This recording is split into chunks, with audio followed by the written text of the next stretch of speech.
How's it going, everyone? Maximilian here, and welcome back to Ultimate Marvel vs. Capcom 3, The Online Warrior, Season 2, and we're on Episode 11. So taking some of the feedback we had from the previous episodes, I was reading some of the comments, and I do actually pay attention to what you guys say on a lot of this stuff. Some of you have noticed, some of you haven't. Nonetheless, I do appreciate you guys tuning in every week in out of watching something like The Online Warrior for Ultimate Marvel 3. And I know a lot of you guys that are subscribed to this channel, that's the main focal point. I mean, that's the stuff on my channel that gets the most views, the most attention, and stuff like that. If I was a smart guy, I would make nothing but Marvel 3 videos, but to be honest, I kind of like other fighting games as well.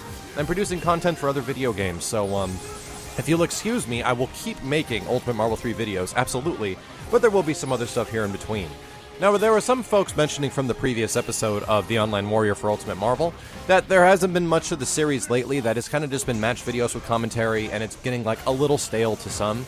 And a lot of people agreed with them. I will actually agree with you too. For the past few weeks, Ultimate Marvel has been not my main focus as much. I do have a couple of big projects working on the side right now, however, I just wanted to get out some games and some commentary, because for the most part, the time I have to play Ultimate Marvel Online is far in between, and a lot of people that have been requesting me using new characters, so in this video, guys, I absolutely am doing so. I'm trying out Wolverine. And I'm trying to find out a good point character, because I absolutely love Strider and Doom. I love playing these characters. I really can't have anybody take that away from me. Even if I am a producer of online web content for games, I will make tutorials of other characters and stuff like that, but when it comes to actually what I would like to play, I'm going to play what I want to play, guys, and that's just kind of it. Even though this character that I'm using right now, which is Wolverine, isn't something that I'm naturally accustomed to, I'm trying to find something else to replace Wesker.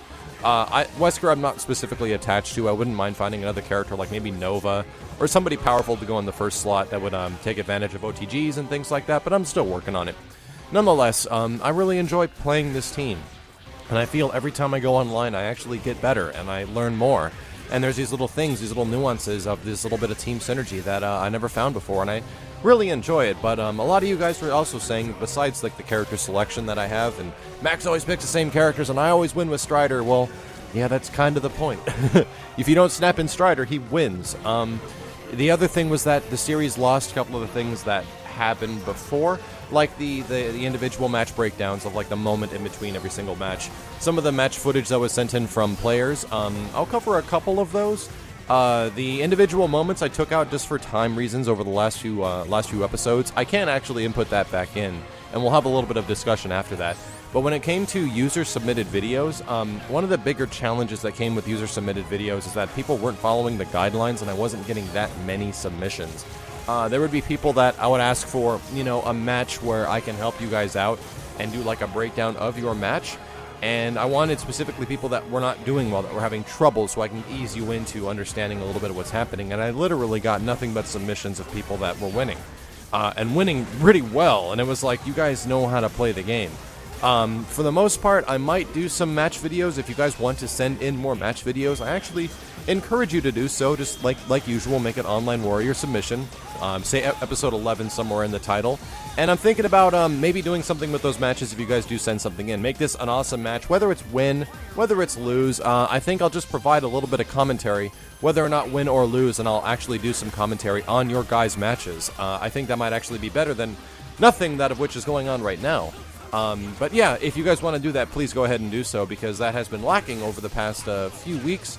And if you guys could follow the guidelines of, you know, don't make it like 17 matches. I got a lot of those where it's like 4 games of people sending things in.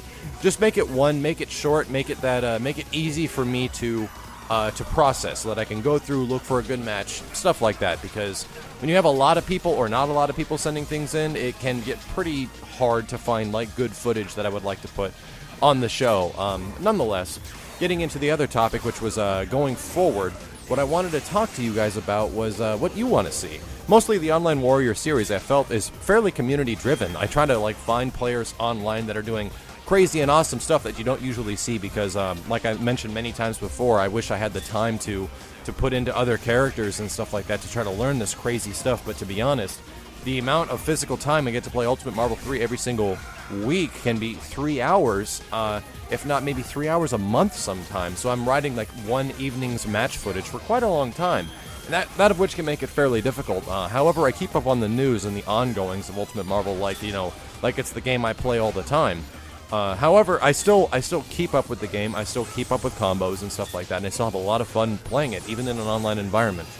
Nonetheless, hopefully with a few of my personal schedule changes, I'll find some more time to play the game offline and essentially enjoy the game a little bit more. But when it comes to how this is sort of a community-driven thing, I do really look for the footage of other players, and I try to highlight people and their channels, especially if they're looking for footage, because I do see a lot of the comments of people mentioning Max is only using the same exact characters, he doesn't know how to use anybody else. I'm like, well, that's kind of true. I really only know these few characters, and that's kind of been my nature in a lot of fighting games. I'm kind of a one-character wonder. I will figure out a couple of dudes somewhat in some games that I'm really been playing for a long time, but for the most part, I really enjoy sticking it out with one character and just figuring it out, just dealing with all the bad matchups on the crap and just fighting your way through. That's actually kind of a Japanese mentality. There is a very big counterpick strategy when it comes to upper echelon of like high competitive play. People counterpick like crazy because you want to get the win. But a lot of folks, even that I read as far as like Japanese gaming culture, stick it out with that one character and feel that whether it's a bad matchup or not, there's always a chance that they can, if it's a 4 to 6 matchup on their end, that the 2 matches they might need to win will be the 2 out of the 4. So, you know what I mean? It's stuff like that. I don't really look at it as far as a huge competitive drive to like break through and stuff like that. It's just I like the characters. I'm not going to stop picking Strider ever, I think, in Ultimate Marvel 3 just because I love the character so much. I find him a blast to play. I find that he's somewhat hard to use. And I find that his spot in teams is really unique. Like, putting Strider on point is ridiculously hard. Putting Strider anywhere else on the team makes him absolutely amazing. Top tier assist, and he's an amazing X-Factor comeback character. It's just too cool. For anybody that fights against me, my strategy is kind of ruined, which ruins me for like competitive play, and it's that you snap in Strider, Max dies. Stuff like that. Unless I have a huge comeback with Doom, which happens every once in a while, sans the motivational videos, if you guys remember those. So, yeah, what I want to do is try to play online more and get more footage. But for what you guys want to see, let me know. If there's something for you guys that are struggling, for you guys that are like veteran Marvel players, for you guys that are right around that middle area, let me know what you would like to see out of the Online Warrior. If there's something really specific, if there's something you've been waiting for or wanting to see. Is it like player highlights? Is it something along the nature of like user-submitted videos? Anything like that. Let me know with your comments below what you guys think as far as if you're veterans of watching the Online Warrior. I really appreciate it, you guys that have been sticking around for so long. If anything, I want to really gauge the content I create around the community, and I think getting your guys' feedback is really important for that. So I definitely do listen to what you guys say in the comments. Don't make it seem like make video, put video up, do something else, ignore until I have to put next video up. It's totally not the case. I actually pay a lot of attention to this stuff, and probably a lot more than I should.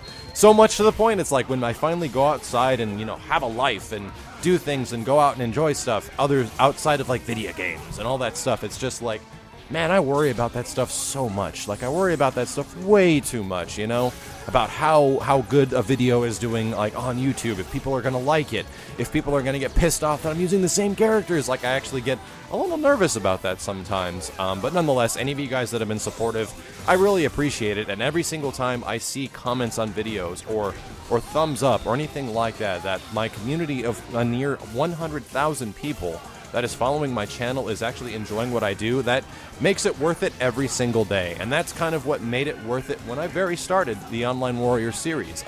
All I wanted to do was give some people an ease into how to play Marvel vs. Capcom 3 when it first came out, because a lot of people just didn't understand the game, and everyone was coming off of Marvel 2, and no one could really get how Marvel 3 worked, and the game just kind of clicked for me very early on. I think that's, for a lot of you guys that haven't realized this, when it takes to get to the upper echelon of to being like a true competitive gamer, to understand the deepest of ins and outs of a fighting game or any competitive game for that matter, it takes a lot of time, and it takes a lot of time for you to be put into those situations. This is what makes the greatest players great. They put themselves into those situations during training, or they put themselves, or they're put into those situations during combat, that they're finally able to understand, oh, this is happening, I need to block this way, oh, this is happening, this is exactly where I need to attack. That is what makes the best players the best, is that they play so much, they see those situations, they see the ins and outs, and they understand exactly what to do with their character at that moment in time. That is what makes all those players great. When you watch them and it's like, I want to be like Filipino Champs Dormammu, I want to be like Justin Wong's Felicia, or anything crazy like that. It's like, they've played so much and they understand the game so well because they've been put into these scenarios so often. Like, the only thing I can explain is like when you're at your job or you start a new job, you suck at it at first. Everything you start off as a noob.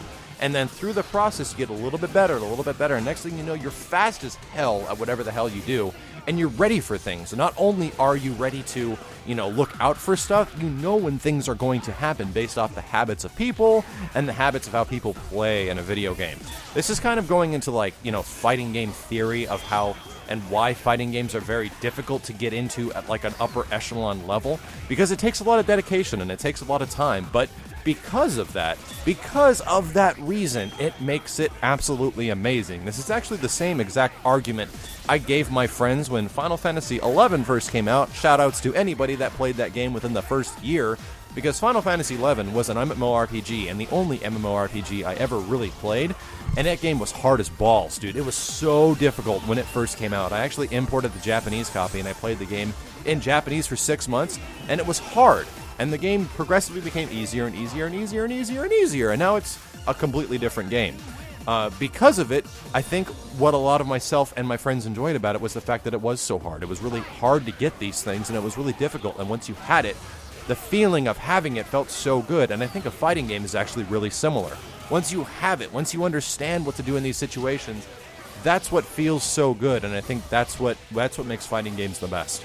So, moving away from our topic, let's look at some video games.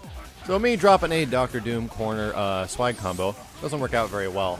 What's funny is that I went against, I think, this Jackalman guy a few times, and I quickly learned that Hagar and Hulk, for me personally, are a couple of the most difficult characters I find to play online. Like characters that have huge pipe-ish moves, and characters that have super armor like Hulk and sometimes Sentinel. I find extremely difficult to play online. In an offline environment, not so the case. I actually welcome them because you're able to actually anticipate, predict, and react. And online is a much different case, so you gotta be really freaking careful. Hulk grabs me and shoves Doom's crotch into the ground, and he hence died there. And now I got Wolverine left, a character that I'm not very good with yet. If I cross under, I might be able to get an opportunity. Oh my god, Arthur's coming out. And it trades, interestingly enough. That must be a one-frame... I must be a one-frame super if that's the case. That's actually pretty crazy. Anyway, Wolverine's gonna pop level 3, chop him up a few times, and Sir Arthur is dead. Your Knights of the Round have fallen, good sir. Now we got Hulk versus Wolverine, and I have no idea what the hell to do in this situation, but I get the opening up, and the problem is that I use my ground bounce, so I can't go into much more of a combo.